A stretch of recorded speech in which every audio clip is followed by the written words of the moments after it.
Digelar serangkaian peringatan Hari Lingkungan Hidup Sedunia 5 Juni 2025 di kawasan Tsunami Shelter Pantai Kuta, Badung, Bali.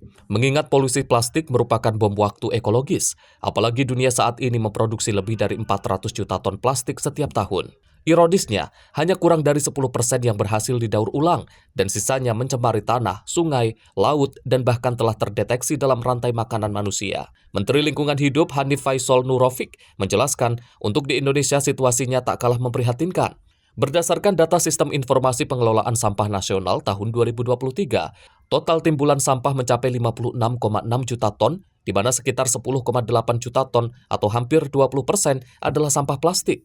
Namun hanya 39,01% yang terkelola secara layak, sementara sisanya berakhir di TPA open dumping, dibakar terbuka atau mencemari lingkungan. Tanpa upaya luar biasa, pada tahun 2028, seluruh TPA di Indonesia diproyeksikan akan penuh dan tak lagi mampu menampung. Dampak yang ditimbulkan dari polusi plastik sangat serius, seperti ekosistem laut rusak, biota seperti penyu, burung laut, dan ikan terancam hingga nelayan kehilangan sumber penghidupan. Selain itu, pariwisata menurun karena pantai yang tercemar, dan yang lebih berbahaya lagi adalah mikroplastik kini ditemukan dalam air minum, garam, bahkan dalam tubuh manusia. Untuk itu, pemerintah Indonesia telah menegaskan target besar yakni 100% pengelolaan sampah pada tahun 2029, sebagaimana arahan langsung Presiden Prabowo Subianto. Kita satukan semua langkah di seluruh tanah air kita menghentikan polusi plastik.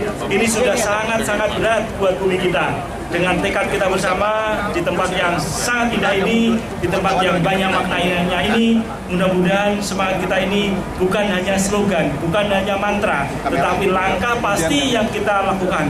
Mulai dari kegiatan kecil sampai kemudian kita harapkan di tahun 2029 nanti sesuai harapan Bapak Presiden kita semua sebagai mandataris MPR, mandataris rakyat untuk menyelesaikan sampah ini bisa kita penuhi bersama. Kita mengambil langkah-langkah serius. Saya tidak akan segan-segan menerapkan langkah-langkah represif dan kuratif untuk memastikan bahwa pengolahan sampah di tanah air bisa dilakukan dengan benar dan baik dalam waktu secepat-cepatnya.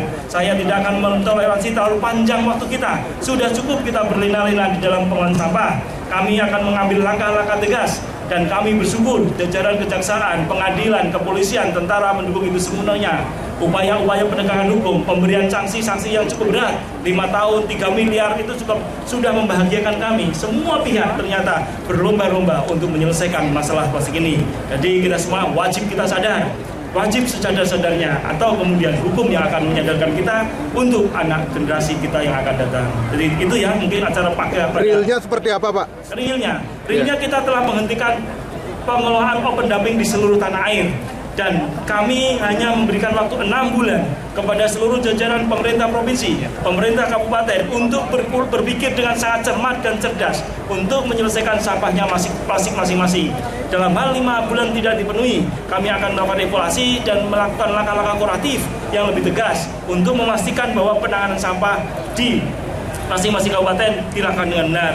Kami juga akan menegakkan illegal dumping dengan meneret mereka ke ranah-ranah pengadilan. Kami telah lakukan itu, telah mendapat dukungan seluruh pemerintah provinsi, kabupaten melalui kegiatan masing-masing dengan melakukan penanganan tindak pidana di bidang lingkungan hidup. Pada kesempatan tersebut juga diserahkan penghargaan Kalpataru Lestari kepada para pejuang lingkungan.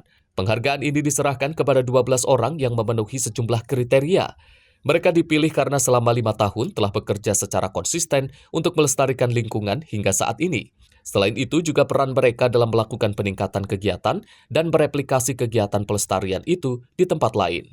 Dari 12 penerima tersebut, ada 2 pejuang lingkungan. Dari Bali menerima penghargaan Kalpataru Lestari, yaitu kelompok nelayan Perapat Agung Mengening Patasari Badung, serta Desa Adat Panglipuran Kabupaten Bangli, berkat keberhasilannya dalam memelihara dan melestarikan hutan bambu seluas 75 hektar.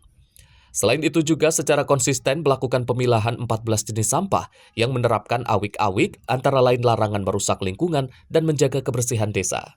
Sementara penerima Kalpataru Lestari lainnya adalah Paris Sembiring dari Sumatera Utara, LSM Bahtera Melayu Bengkalis dari Riau, Sadiman dari Jawa Tengah, Odai Kodariah dari Jawa Barat, TGH Hasanah Junaini dari Nusa Tenggara, Hamzah dari Kalimantan Selatan, masyarakat Dayak Iban Menua Sungai Utik di Kalimantan Barat, Harman Sasia dari Sulawesi Tengah, Timothy Hindom dari Papua Barat, dan kelompok pecinta alam Isyo Hills Repang Muaif. Dari Bali, Bagus Raditya, Sinpo TV, melaporkan.